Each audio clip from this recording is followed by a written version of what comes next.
The humble hardtail is a versatile category in the mountain biking world. It can be an XC racer, it can be a trail centre slayer, it can even be a dirt jumper. And sometimes one bike can do all of those things pretty well.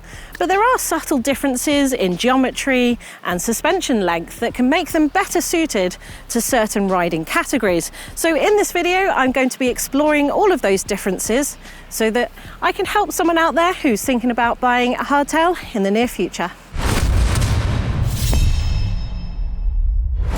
A hardtail is characterised by having no rear suspension. It has a hard tail. Now, because it doesn't have any complexity in rear suspension, it doesn't have the added component of a rear shock, that means that they're often a little lighter. It can mean that they're easier to maintain. And often they can be a lot cheaper as well. So often a hardtail with the same spec from the same brand can be up to £1,000 cheaper than the full sus equivalent.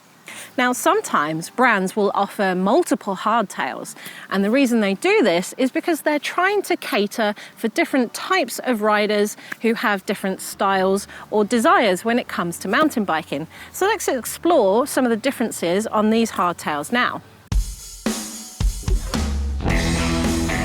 This is the Orbea Alma. This is a typical XC race hardtail, and you can tell because it's characterized with carbon fiber frame, as they often come with, which is lighter and stiffer than aluminium, and it also has the 29-inch wheels, which are bigger. They're good at gathering momentum and keeping speed high. We've also got 100 mils of front suspension here, which is again prioritizing lightweight and efficiency. Now, there are other XC hardtails out there that may come in aluminium and a lower spec, and sometimes they will have 100 to 120 mil of suspension. And these are more budget friendly often, and they are categorizing that type of rider who does XC but not in a racing circuit. Perhaps they're doing cross country and doing long rides out in the backcountry.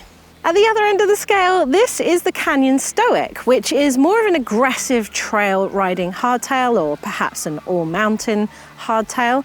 And this will have slightly slacker geometry than the XC race bike we saw earlier, as this will be more confidence inspiring when you're going downhill or descending. Now, these bikes tend to be a little bit more versatile. You might find them in a 29er, you might find them in a 27.5-inch wheel size, which just gives a little bit more personal preference for a rider to choose the different wheel sizes, depending on whether they want more rolling momentum, say, from a 29er, or more agility from a smaller wheel. Now, often they will be around about 140 mils of travel. This is 140, but they can extend up to 150 mil. Sometimes in rarer occasions, you will get 160 mil, which would be suitable for enduro riding. With a trail bike, sometimes you might get carbon fiber to prioritize some lightweight, but often they will come in aluminium, as this will be a more durable and more affordable frame cost.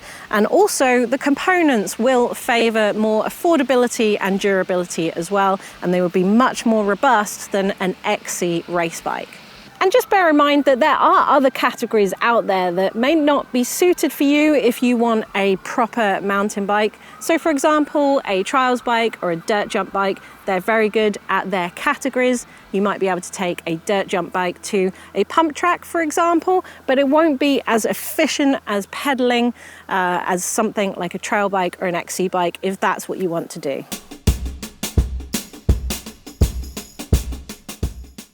Often you'll see aluminium on the trail-oriented hardtails, as they can be quite good for absorbing shocks, which is great if you're riding rough terrains on something with no rear suspension. It will also be much more affordable than some other materials like carbon fiber, so you can get them on budget-friendly XC bikes as well.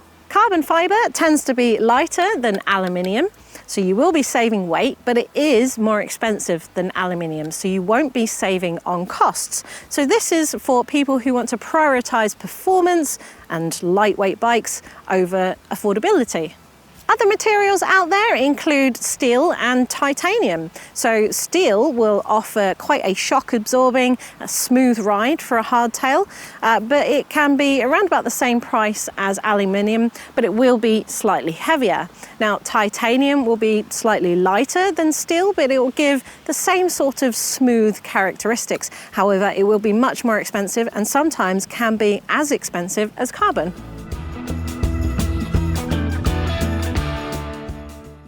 29-inch wheels are one of the bigger wheel sizes for a mountain bike at the moment, and they are great for rolling over obstacles, and once you get them up to speed they tend to keep their momentum. So they're really good for XC racing or just cross-country riding if you're not racing. Now 27.5 is a slightly smaller diameter, and these make the bike a little bit more agile, so they are often available in trail bikes, as I mentioned earlier, as they can make the bike more agile as well. 27.5 will also have less inertia from the wheel spinning as well, which means they're more maneuverable in the air if you're Blake and that's your bag. Of course, if you can't make up your mind, you can often get a mixed wheel setup. And what that means is there's usually a 27.5 in the rear and a 29 up front. And this gives you some of the rolling momentum of a 29er, and it can definitely get over obstacles and make the trails feel smoother, but the smaller wheel on the back will make it feel slightly more agile in the corners. Fork travel is still quite important to a hardtail. It will govern how much your front suspension will move by and how much shock it can absorb. So for cross country, where there's not many shocks for it to absorb, you can often have 80 to 100 mil. And it also keeps the front end quite low and racy for those types of bikes. But when we move over to the trail bikes, you're looking at usually 140 or more, so that you can raise the front end, get more confidence in your descending and take bigger shocks. Now, if you're wanting to do enduro or race enduro, then find yourself a frame that is compatible with at least 150 mil or up to 160 if you can, as that will take even bigger hits. Higher spec hardtails often come with higher spec forks, and what you get from that is something that probably has a better quality damper in there, which might offer you a smoother ride, and they might have more adjustability on that suspension.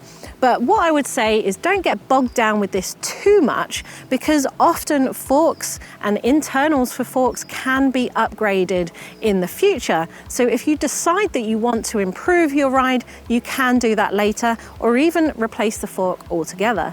If you're building a frame up and you can't decide what travel length that you want, then maybe consider some forks, like for example a Manitou Mezza, which will offer you some level of adjustability in travel so that you can change your mind along the way. Also, if you're buying a bike that says it can be, for example, 130 or 140, and you can't decide between the two, bear in mind that sometimes you can take your forks to a service center and change the internals so that you can change the travel length in the future. So buy what you think is right now, because you can always change it in the future.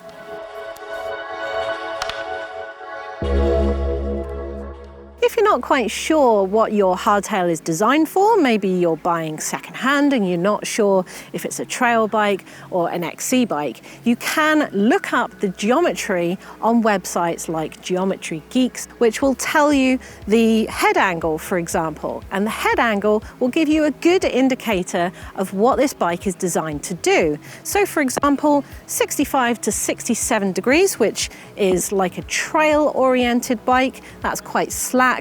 It will be good at giving you confidence. Descending, it will be good at stability at speed. Whereas over at the XC side of things, you're looking at more of a 69 to 71 degree head angle. And that will give you a more efficient riding position for climbing and for sprinting in XC races. If you're looking at the geometry charts for a hardtail online, you might see something called sagged geometry. Now, this is specific to hardtails because when you sit on a bike, your bike will sag or sink into its suspension. Now, with a full suspension, the geometry doesn't change much because both shocks at the front and the rear will sink in and the geometry stays reasonably the same. But with a hardtail, you only have forks at the front. So once you start to sag into that travel, the front will go down and all of the geometry will start to change and the angles will start to steepen up. So it's a good idea to look at this sag geometry if you're comparing a hardtail to a full suspension, for example, but it will also give you a more realistic idea of what the geometry is like once you're actually sat on the hardtail.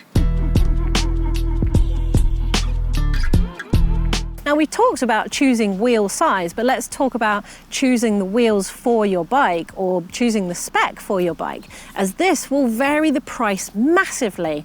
A flyweight set of racing XE wheels can cost upwards of £1,000, maybe even adding £3,000 to the overall build of a bike, whereas aluminium can cost £600 or even less sometimes on an original spec'd bike from a manufacturer. So this will affect your budget, but it will also affect the durability of the bike. So for example, carbon is great for flyweight XC bikes. They will add cost and they will be great for XC racing, but you want to check whether there is a lifetime warranty on those because they can be susceptible to catastrophic failures if they break. So we tend to see more aluminium style wheels on, say, trail bikes, because if you do bash them on a rock, for example, when you're riding more rough terrain, they tend to dent and sometimes you can fix that.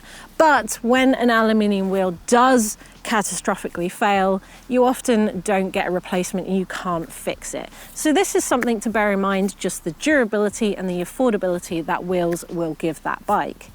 Most modern bikes these days come with 1x12 drivetrain, and what that means is there's one chainring up front and 12 chainrings in the cassette in the rear.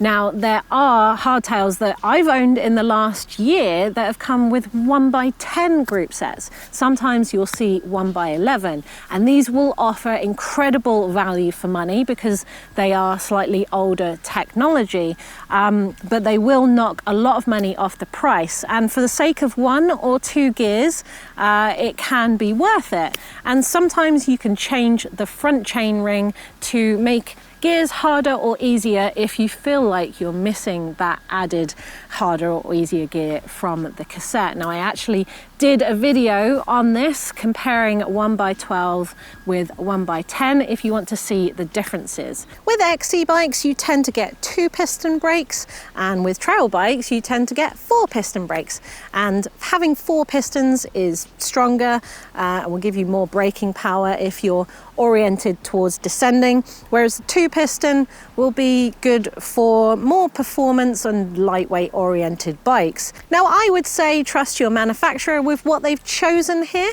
but if you decide that when you've got your hardtail that there's not enough braking power, don't worry, you don't often have to change the whole system. Sometimes you can upgrade the size of your disc to give you more braking power, and this can be an upgrade that's often £20 to £40 depending on how fancy you want to be with your rotors.